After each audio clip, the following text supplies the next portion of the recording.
Masyadong mabait din itong si Juan eh. Gabriel eh. Ha?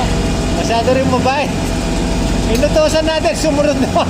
Kaya lang merong Ano siya? ano ba ito? Merong sinasabitan. Tinawag ni segunda, ay ni tercero, pumunta rin.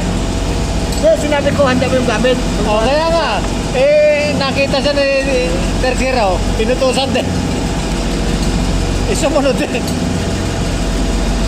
Gusto niya mapagbigyan lahat. Kasi, yung mga batang may bababang doon. Ha?